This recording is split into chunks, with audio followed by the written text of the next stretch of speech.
Supreme court पर पूर्ण आस्था और विश्वास है और इस देश के अंदर सुप्रीम कोर्ट से कोई बड़ा नहीं हो सकता। और सुप्रीम कोर्ट ने के सामने कल एफआईआर करने की बात आई है और अभी यद्यप एफआईआर की कॉपी मेरे पास नहीं है, लेकिन एफआईआर हो ही गई होगी और उसमें मुझे कुछ गलत प्रतीत नहीं होता है। और जो जांच एजेंसी वर्तमान समय में दिल्ली पुलिस है, उस पर भी मुझे पूरा भरोसा है। मुझे किसी प्रकार से कोई शिकायत नहीं है और मैं पूरी तरह से निर्दोष हूं और इन आरोपों का सामना करने के लिए तैयार हूं। जांच एजेंसी जहां भी उचित समझेगी उसकी हर जांच में सहयोग करने के लिए मैं तैयार हूं। मुझे पहले भी भरोसा था, आज भी भरोसा है। सुप्रीम कोर्ट से ऊपर इस देश के अंदर कोई नहीं हो सकता है और सुप्रीम कोर्ट का आदेश सर्वमान्य है और मुझे या मेरे समर्थकों को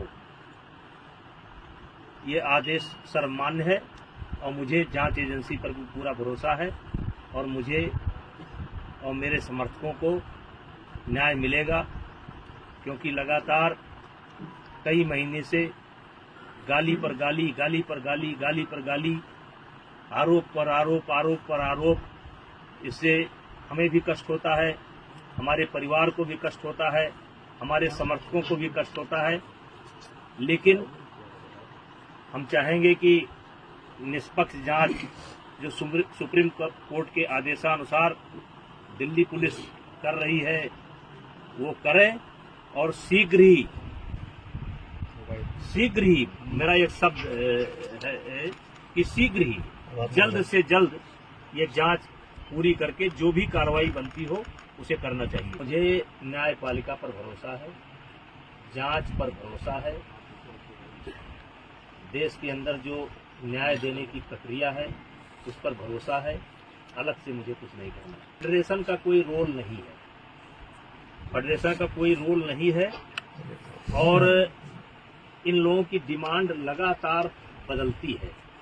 अगर इनके पुराने बयानों को आप सुनेंगे तो ये जनवरी में इनकी मांग निकल करके आई थी कि अपने पद से इस्तीफा दें। मैंने उस समय कहा था कि पद से इस्तीफा देने का मतलब है कि मैंने इनके आरोपों को स्वीकार कर लिया। मेरा कार्यकाल लगभग पूरा हो चुका है। जब तक नई बॉडी नहीं बन जाती है और अभी सरकार ने आईओ की एक कमेटी गठित की है, 3 लोगों की कमेटी गठित की है, जिसमें एक कोई हाई कोर्ट का जज होगा या सुप्रीम कोर्ट का जज होगा।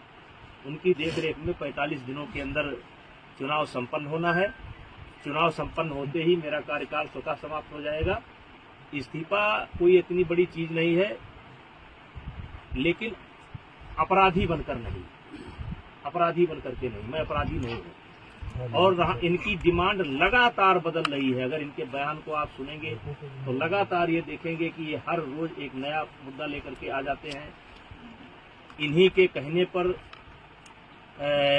जांच कमेटी बनी, इन्हीं के कहने पर एक व्यक्ति ऐसा है जिसको जांच कमेटी में शामिल नहीं होना चाहिए था, उसको भी सरकार ने शामिल किया। मुझे आपत्ति करनी चाहिए थी, मैंने कोई आपत्ति नहीं की। जांच कमेटी की रिपोर्ट लगातार इनके पास पहुंच रही थी। कौन कौन खिलाड़ी क्या क्या बोला लगातार डे बाई डे इनके पास पहुंच रही थी। इनको जब आभास हो गया कि जांच कमेटी में कोई आरोप सिद्ध नहीं हो रहे हैं तो इन्होंने कमेटी के सार्वजनिक होने का इंतजार भी नहीं किया और ये सुप्रीम कोर्ट चले गए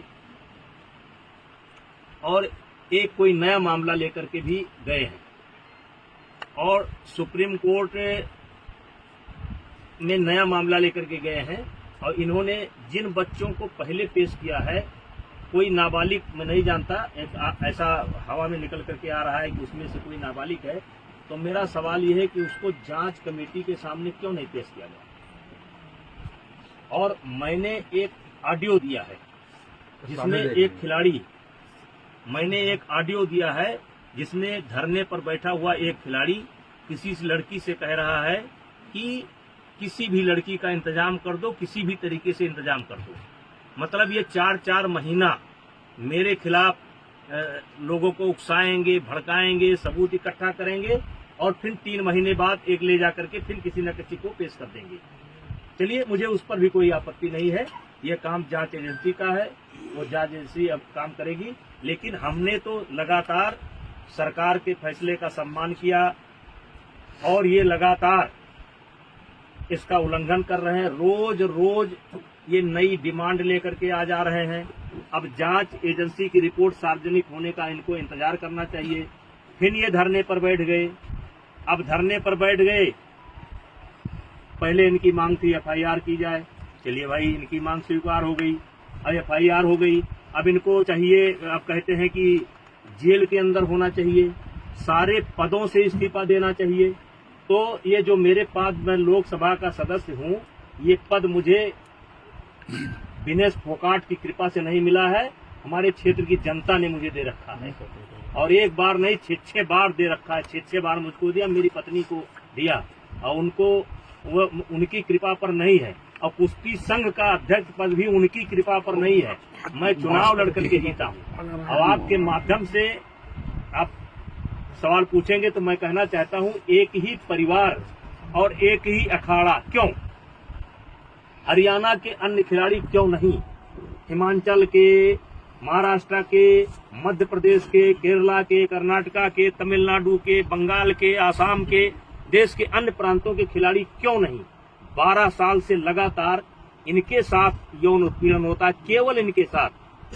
वो यौन उत्पीड़न देश के अन्य खिलाड़ियों के साथ क्यों नहीं होता है? केवल एक ही अखाड़ा और एक ही फैमिली, एक अखाड़ा एक फैमिली। बाकी हरियाणा का 90% खिलाड़ी और 90% गार्जियन ब्रिजभूषण सिंह के साथ है। क्योंकि मैंने काम किया है, मैंने खेल को जहां तक सेवा दे सकता है ईमानदारी से सेवा दिया है।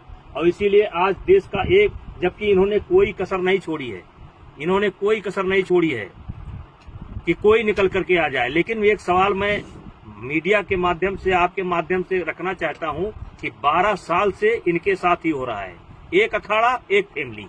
और इस 12 साल में भी एक बार भी ये शिकायत लेकर के ना तो खेल मंत्रालय में गए हैं, ना किसी पुलिस स्टेशन पर गए हैं, ना कभी फेडरेशन में आए हैं। और यही खिलाड़ी आंदोलन के 15 दिन तक पहले इनकी वीडियो सुन लिया जाए, इनका ऑडियो सुन लिया जाए, और ये जो है हमारी तारीफ करते थे। ये जो खिलाड़ी आज धरने पर बैठे हैं, ये अपने शादी में मुझे क्यों बुलाते थे? फिर जोड़े में होकर के मेरा फोटो क्यों लेते थे? मेरा आशीर्वाद क्यों लेते थे?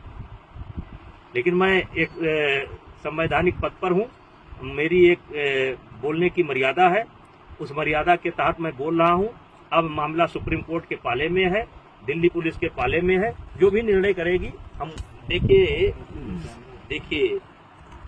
मैं शुरू से कह रहा हूँ कि इसमें एक उद्योगपति का हाथ है, कांग्रेस का हाथ है। मैं शुरू से इस बात को बोल रहा हूँ।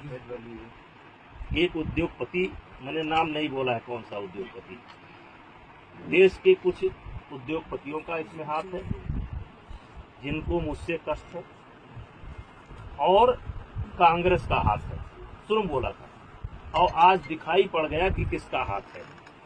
जब इनकी मांग मान ली गई, एफआईआर दर्ज की गई, जांच तरीके से कहिए कि कार्रवाई शुरू हो गई, तो तब आप क्यों नहीं जा रहे हैं? अब क्यों मोदी जी के खिलाफ बोल रहे हैं? अब क्यों खेल मंत्रालय के खिलाफ बोल रहे हैं? अब क्या जरूरत है? पप्पू यादव को बुलाने की क्या जरूरत है? केजरीवाल को बुलाने की क्या जरूरत है? वो कोई रिटायर गवर्नर है, क्या नाम उसका, सतपाल मलिक को बुलाने की क्या जरूरत है? प्रियंका गांधी जी को तथ्य मालूम नहीं है। जिस दिन प्रियंका गांधी जी को तथ्य मालूम होगा कि दीपेंद्र हुड्डा ने कहां ला करके मुझे फंसा दिया, उस दिन उनको मालूम पड़ेगा। ये जांच की रिपोर्ट आएगी तब उनको मालूम पड़ेगा गलत जगह पर फंस गए। आज जो कांग्रेस की दुर्गति हो रही है ना, इसीलिए हो रही है। कभी वो सर्जिकल स्ट्राइक पर सवाल उठाएंगे, कभी एयर स्ट्राइक पर सवाल उठाएंगे, कभी कोरोना पर सवाल उठाएंगे। अब पूरा मामला पता नहीं क्या जंतर मंतर पहुंच गए। जांच का इंतजार कर लेते, दिल्ली पुलिस की रिपोर्ट का इंतजार कर लेते, तब जंतर मंतर पहुंचते। कह रहा हूं कि ये खिलाड़ियों का धरना नहीं है, ये कुछ षड्यंत्रकारी लोग हैं जो हमारी पार्टी को नुकसान पहुंचाना चाहते हैं, जिसमें मुझे मोहरा बना रहे हैं। निशाना हमारे ऊपर है, हम बहाना है, निशाना और है, और निशाना आ रहा है। आज देख लीजिए, जैसे जांच कमेटी पर आपने कैसे सवाल खड़ा कर दिया। आपके कहने पर एक ऐसे व्यक्ति को कमेटी में शामिल किया गया जिसको नियमतः नहीं शामिल किया जा सकता था, क्योंकि उसी ने धरने की परमिशन ली थी, और उसके बावजूद भी उसको कमेटी में शामिल किया गया। अब देखिए, मैं सब चीजों पर नहीं बोल सकता। मामला और सुप्रीम कोर्ट के संज्ञान में है और पुलिस के निगरानी में है। मैं बहुत कुछ नहीं बोल सकता।